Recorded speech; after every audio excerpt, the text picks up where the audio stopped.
Hello, everybody. I'd like to introduce you yet again to probably one of my favourite interviewees. I've only interviewed him once, but he's spoken at an event and is about to speak at another event for us. Roger Meacock, vet from Wiltshire, is going to talk this morning about PCR testing in birds and animals. We all know about PCR testing for COVID. We know how useless it is. But the thought that we may be using this in animals and birds hadn't occurred to me. Roger, over to you and the paper you've just written, please. Hi, Liz. Good to see you again.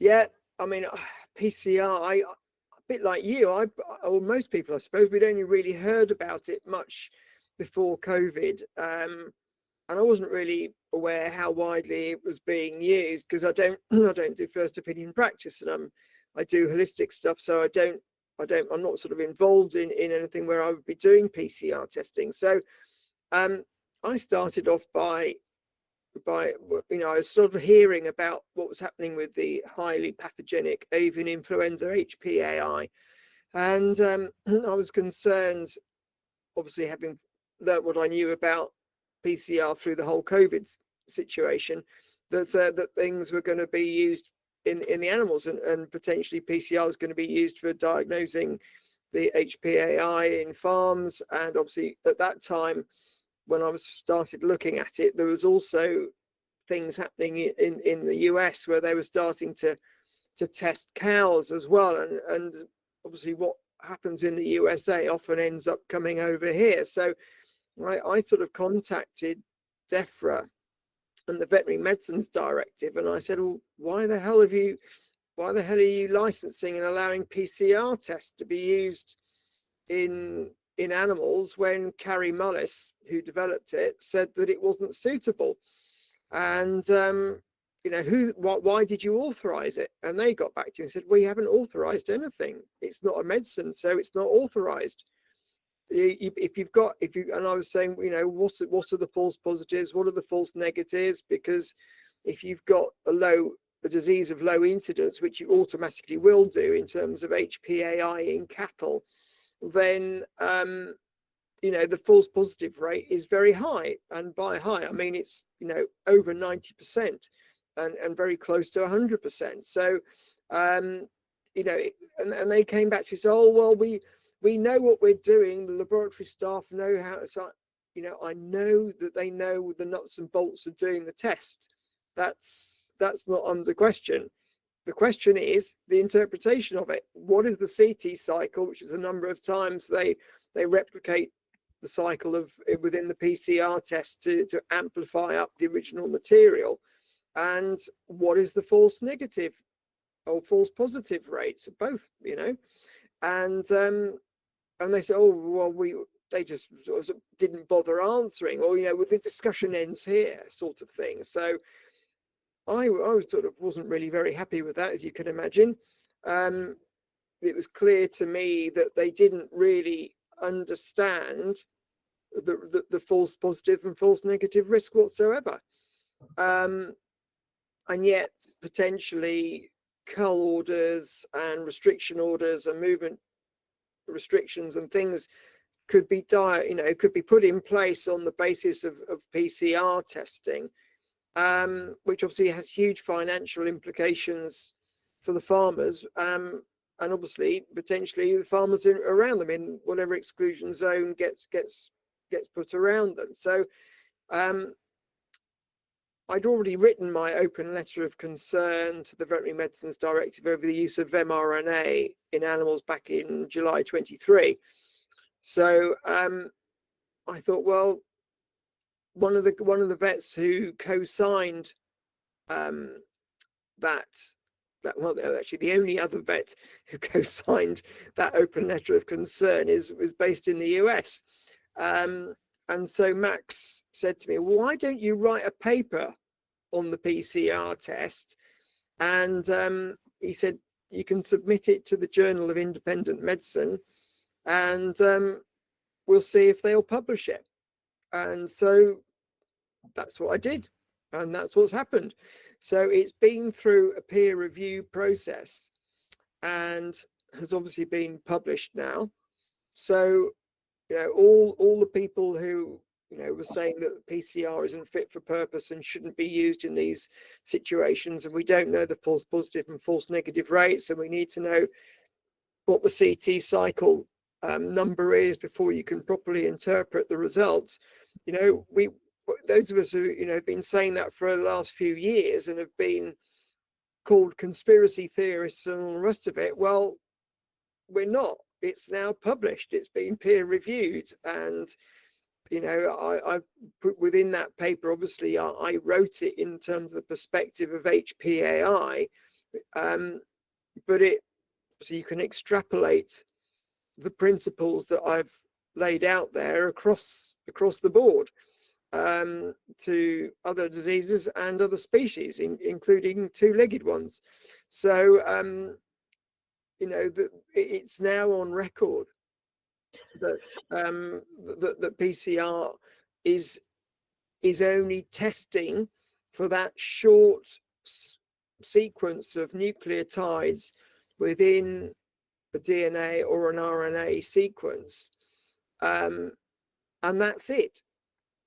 So, you know, the chances of getting a false positive are very high, and the fact that when they run these tests, there was I think there was a paper done primarily on the COVID jab PCR to show that if you cycle it more than 23 times, and there's a doubling at each stage, so 1 becomes 2, becomes 4, becomes 8, becomes 16, etc.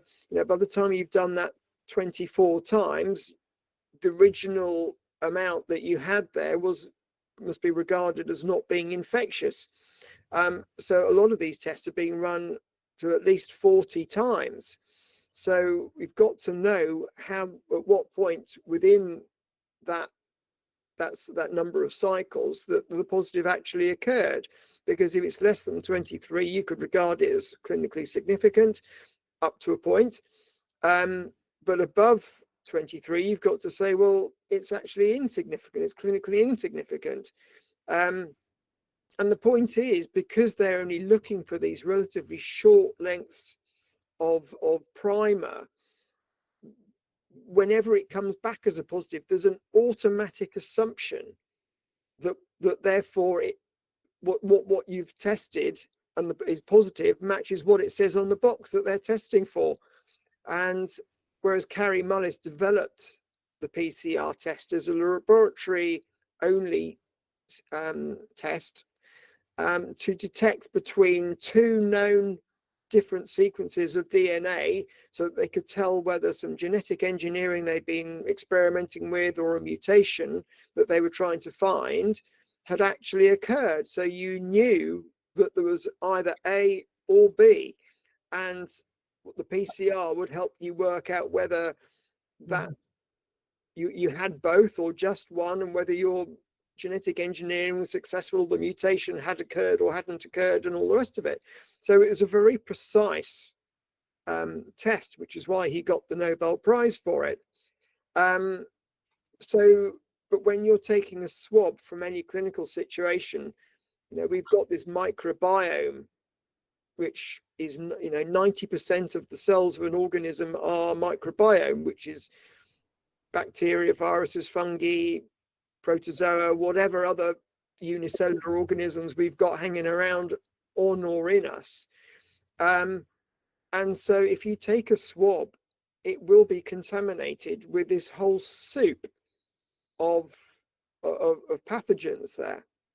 And not just pathogens, but you know, ones that are supposed to be there and have a symbiotic relationship with us, or with the animals and birds, and they don't cause any harm. But if you run the PCR test and it detects this short sequence of nucleotides, you know, if it comes back positive, they will get labeled as having pathogen X.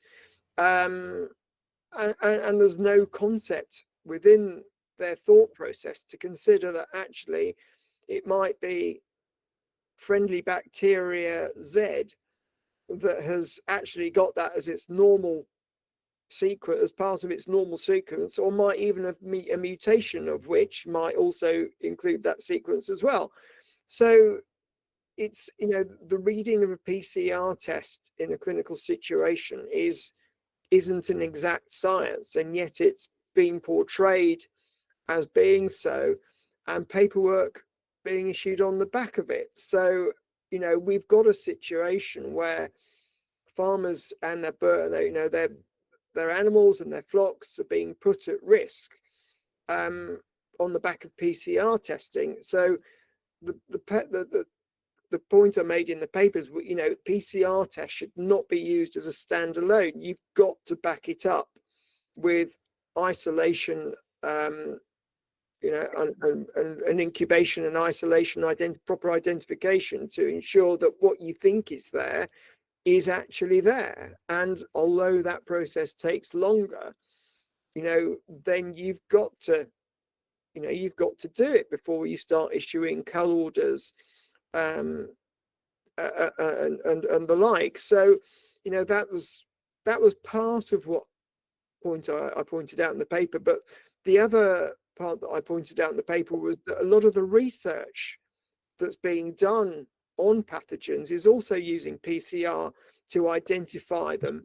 And so we're building up a knowledge base which actually hasn't got the proper foundation for it, because if they swab a food bin that's 50 miles from where they think they've got an outbreak and they find it, they're then concluding that, oh, it doesn't just last in the air for 2 meters or 10 meters or whatever distance has traditionally been thought. It lasts 50 miles. And yet they've done no isolation of this food from whatever they've got from this food to make sure that it is actually what it says it is, and isn't even part of the food itself, you know, whatever beasties included in the food or plants, you know. It's that so that we're actually in a dangerous situation where we're putting together and establishing a knowledge base of research to try and understand these pathogens and organisms and individuals, and yet that information that we're collecting isn't reliable because it's just being based on PCR. So we've obviously if you've got incorrect information in your research and you have an incorrect understanding of how dangerous something is, then that will also lead to an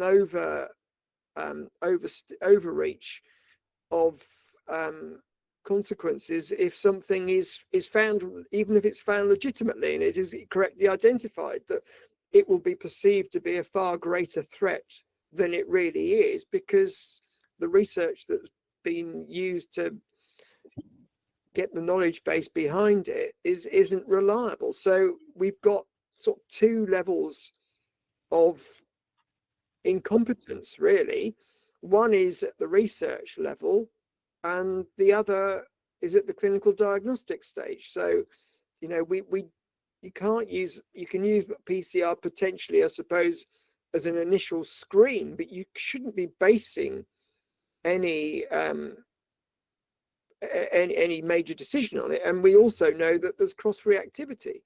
So especially with something like low pathogenic avian influenza, there's going to be cross-reactivity. So, you know, doing a PCR on a bird flock and identifying it as HPAI purely on PCR risks misdiagnosing low pathogenic avian influenza, which birds can obviously to a certain degree recover from, and certainly less mortality and all the rest of it. So, you know, there are major implications for how PCR is used, and yet it's not just used for avian influenza. It's used in horses for strangles, identifying strangles. I think they probably do some swabs, and hope they do isolation and identification as well. But it is certain PCR is being used in those situations. So yeah, it's the danger is to cut costs.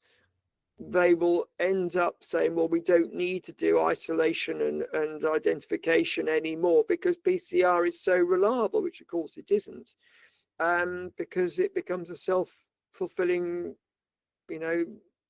prophecy, effectively, because everything that it identifies is naturally assumed to be what it's been identified as, which it isn't. And especially when it comes to identifying highly pathogenic avian influenza in other species, it will automatically be a low prevalence to the situation, and the likelihood of a false positive is, as I say, or any positive that you get is of extremely high probability of being a false positive. So that's the sort of the overview of the situation. But so we've got a paper now, and I would say to farmers watching, get the paper, print it out, wave it in your hand under the nose of anybody who wants to come and do any testing, and say to them, well, what's the false negative? What's the false positive rate? If they say we don't know, it's like, well, my belief is that farmers have a responsibility for their animals not to subject them to a procedure which could have dire consequences for them when that procedure isn't fully understood, isn't being used appropriately in that situation. And I think we've got a piece of paper now that we can stand behind and say this ain't right. Roger, I totally understand and agree. When you go back to the COVID testing, I remember people having swabs on a melon, for instance, and sending the swab in and coming back positive for COVID. Somebody sent a swab in from some dog feces and it came back positive. So you have to smile. The other thing is that nobody seems to realize is if you've got avian flu or foot and mouth, something has to be symptomatic, not asymptomatic. Indeed. And how can you have something with flu? How can you have a person diagnosed with COVID who has got no symptoms? Well, and no, well, exactly, and a PCR coming back positive in that might simply be identifying the fact that they've got a very good immune system already, which has dealt with a pathogen challenge and has broken down whatever that challenge is, and one of those constituent parts just happens to have that primer sequence which has been identified. But the PCR test cannot identify whether what it has come from is A, the organism it's supposed to be, B, if it is, whether that organism is viable, or C, whether the immune system has already dealt with it and you're just finding the remnants of post-infection and successful defense. So this is where I despair, because clinicians should be recognizing this themselves. It's not rocket science. I'm not some amazing genius the only thing I've done it different is I've actually got it published in a journal. But lots of people have recognized what the problems are, and many of them aren't even medically trained. So you do have to wonder what, if clinicians, if you're out there, whether you're veterinary or medical, please have a serious think about what you're doing. It's like, is it actually capable of saying what it says on the tin? And if it isn't, then it's probably not worth doing, because you're putting your medical profession and reputation on the line for a test which hasn't got any backup. And when DEFRA said to me, "Oh, you better ask the manufacturer," it's like, well, okay, so let's ask the mafia if they're taking money out of people, shall we? That what sort of answer are you going to get? I mean, it's laughable that at our government level that was their attitude. And it's interesting because I actually ran the paper, and because I put all the more correspondence I had with the Veterinary Medicines Directive and DEFRA on my website, so that people can see the backwards and forwards, and I'm not hiding anything. And so I got AI to analyze my paper and my blog, and it came out with quite an amazing little video that I've got on my YouTube channel. And it basically says, well, you know, the authorities didn't answer the question. So, you know, and they sort of said, you know, the author, obviously, he tried to establish facts first before he published, but they just weren't forthcoming. So, you know, that's not my assessment of the situation. That's AI's assessment, having, you know, as an algorithm looked at what had been written in the conversation or dialogue backwards and forwards and what was written in paper, and concluded that this isn't reliable. Roger, I totally understand. And, you know, there's going to be a farmer watching this who I know very well. We were at primary school together, believe it or not, which was a few years ago now. And he came up and saw us, which he does regularly, and he has a cup of coffee. And he said, oh, by the way, I had COVID last year. I said, did you? I said, how did you know? He said, oh, I took a PCR test. So I said, if you hadn't had a test, what would you have had? And he said, I had a cold. Well, there we go. Yeah, and I just burst out laughing. And as soon as he said it, he knew that he knew what he'd done, if you know what I mean. And it is just absolutely. But the devastating thing is, we all know that they're trying to remove livestock and poultry out of agriculture altogether, trying to cull everything. Yeah. And they'll turn up now.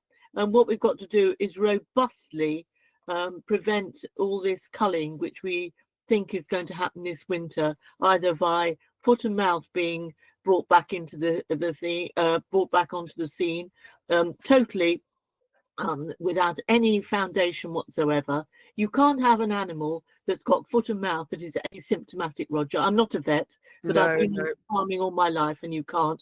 And also with avian flu, either the higher strain or the lower strain. But what they'll do is they'll cull the lot and anything within a radius if they feel so wanted. So what do we do? I mean, how are we going to stop them? Well, I think it's just a question of we've got to have conversations. I mean, at the end of the day, we've got to build the awareness within the community to say, you know, get this understanding. I mean, I've done a couple of talks with you, and I've done some interviews with Richard Vobes and various others, and I did a series of 3 presentations with Sandy Adams for UK column, which are called Dear Farmer, back earlier on right at the beginning of this year, and Debbie Evans brilliantly, as usual, hosted the sessions. So I would urge farmers to go and look at that presentation, that series that I did with Sandy, because we take it right back to the start of technocracy in the 1930s to show how this has all been planned.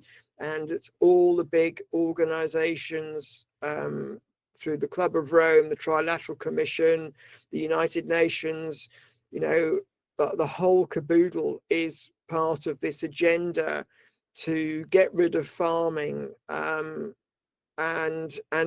livestock and dairy consumption. I mean, there is a document.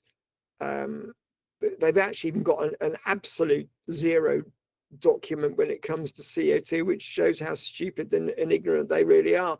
And that's been a government-sponsored document.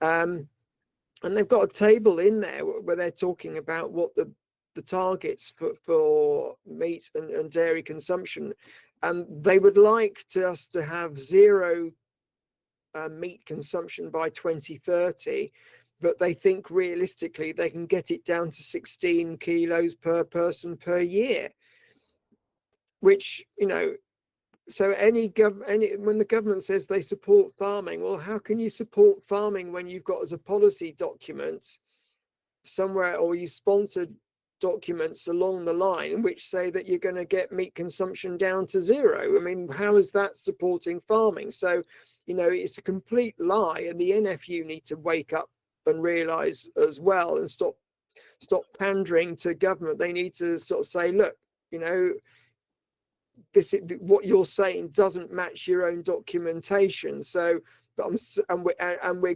gonna go by your worst case scenario. Thank you very much. So no, we are going to stand up, and we're not going to accept what you're saying, and you're going to have to give us some proper assurances and and actually even potentially get some, let's cut them off at the pass. I think, if we've got any barristers or lawyers out there who that we can somehow put injunctions or legislation in place, try and force them to say that they won't abide by these stupid documents that they've paid for with our money, then so be it. I think we are facing an existential threat when it comes to farming, and we know that the likes of Bill Gates is invested in Frankenfoods and plant-based foods, which they don't want to farm either. They want to have them in vertical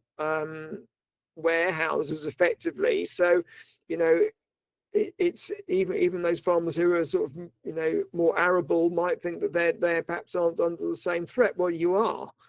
And the other thing, which I was just saying to you before we started, I've become aware of, is that there has been a collaboration announced between the Centre for Veterinary and Vaccine Innovation and Manufacture, based at Pirbright, and a company called CPI, who are supposedly the only company capable of developing self-amplifying RNA jabs in the veterinary industry, and they're looking at collaborating to produce them for livestock. So, I've done a whole series of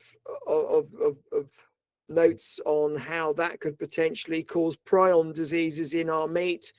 And if prions get into the environment, sorry, vegetarians and vegans watching, you're not safe either, because plants can uptake these prions through the roots and redistribute them into the leaves, and that includes into things like barley. So,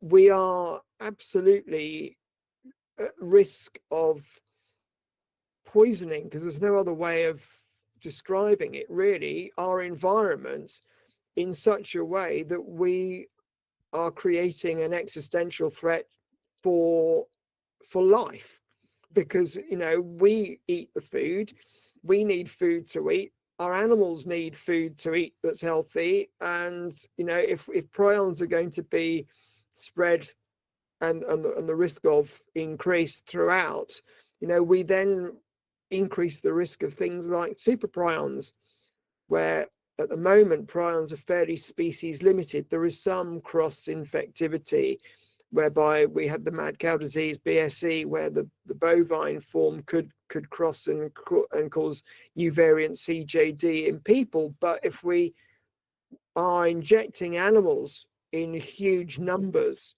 then it's not a question of if, it's a question of when that process will create a super prion, which will just cross species barriers with impunity and potentially cause problems for all species. So this is and I'm not exaggerating, because there is the pharmaceuticals own industry figures indicate that they're expecting a huge rise in the requirement for prion disease treatments by 2030.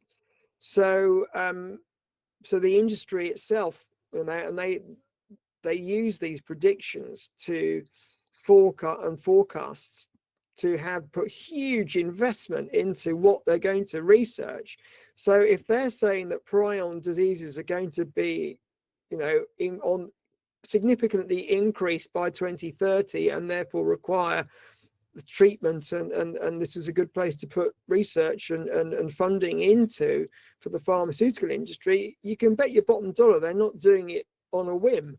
They haven't just chosen something out of the thin air to think about what they can do. So this is a serious situation, and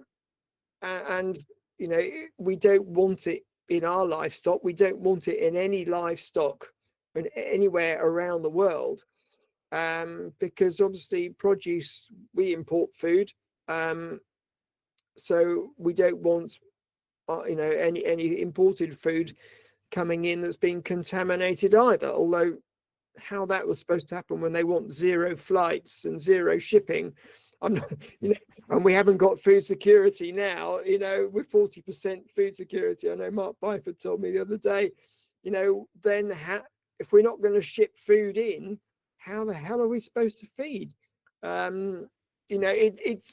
It's crazy. It's absolutely crazy. And I'm looking to help start a world. I know, Tess Laurie has done the World Council for Health. Well, we've had a chat and we're going to try and get a World Council for Veterinary Health off the ground as well. So we need some vets who are watching, and anybody else who's, highly involved in farming, and aware of what's going on, then please get in contact, because we're going to try and put together a body of people who can at least meet online and discuss problems and get eyes and ears all around the world to try and keep abreast of all these developments that are going on, because they have these plans that there is big money involved. They're not going to back down. And unfortunately, we've seen that even in the US, where Robert Kennedy has, they've reduced a lot of funding for the mRNA research over there, but they're still funding the self-amplifying RNA and the upcoming trans-amplifying, which a lot of people won't have heard of either, which is the next step beyond. So, it hasn't been stopped fully, despite the dangers of the platform. So we do need to keep on our toes and keep ourselves aware of what's going on, because as I say, this is an existential threat.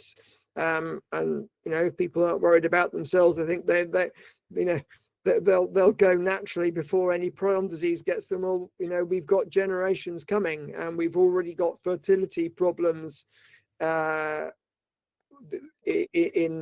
in those situations. So contrary to what the climate alarmists are telling us, the human race is not breeding to the point where we're going to be overwhelming the planet's resources. In actual fact, it's quite the opposite, where we're not breeding sufficiently to maintain numbers. So if we're going to kill off our food supplies and things as well, then that's not great. No, Roger, you're quite right. You mentioned something that I had to smile a few minutes ago. When my father was alive, and God bless him, he's been dead now for nearly 40 years, we had something called the NFU, which we used to call the National Farmers Union. Now, I've since learned that the NFU stands for no something use, yes, which is, what I've learned. And I do believe that I'm not alone in the farming fraternity for thinking the same.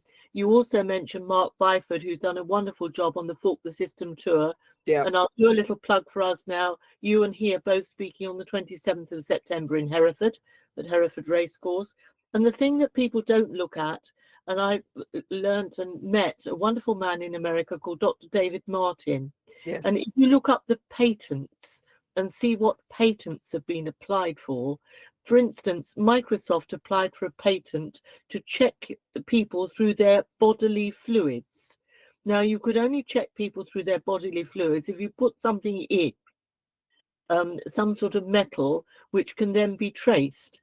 Now, I suggest we've all had a jab, which is then inherent in being able to trace people by use of lasers and all sorts of other things. But people don't look at these things. People need to look at patents, Roger, and I'm sure if we did, we'd find out more of the patents that's going on in the animal food manufacture and world as our own world.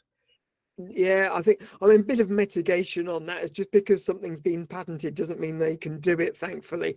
I remember watching a program on patents, and something like the UK patents something like 2/3 of all patents that have ever been filed, and they sort of talked about some of the more outrageous ones, and one which was granted a patent because no one else had applied for it was a cat flap that set off a nuclear device if the wrong cat got in. So, Yes. so I think just because something's been patented, it doesn't always necessarily happen, thankfully. No, but no, but certainly, you know what I'm saying. there are ways. Yeah. You know, But the serious ones, you can Yeah. tell what the serious ones are. And yes, there are all sorts of extraordinary ones. I do. And we have to have a smile. The best thing about doing what you and I do is, although the situation is really serious, we always manage to have a smile, don't we? Well, you've got to have a laugh, otherwise you'd cry, and I'm not very good at that. So it's, yeah, no, we've got, and I think ultimately, you know, every world domination plan has ever, has failed.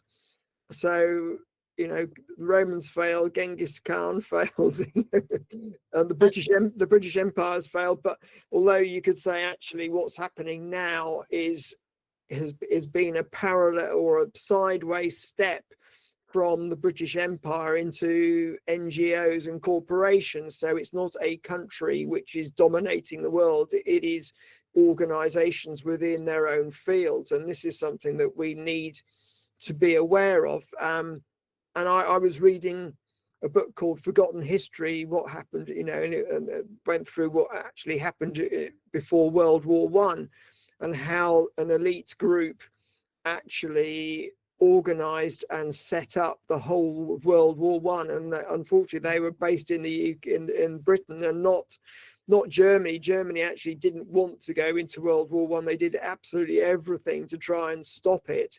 So it's a disgrace, really, how the elite behind it, because it's not the country that, we wouldn't have been keen to go to war if we'd known what was going on behind the scenes either. But I don't for 1 minute think that group which set up the Boer War and then World War I have disbanded by any means. So that's what we're up against. They've been able to set up world wars in the past for their own financial and power gain, and realizing that they couldn't get countries anymore to take control was part of their realization, and they pushed things sideways and have invested, like BlackRock and Vanguard and the big investment companies. They've put huge amounts of money into all the top businesses of every industry. So whoever wins, they win. And they're basically pushing corporate control of governments, which was Mussolini's definition of fascism.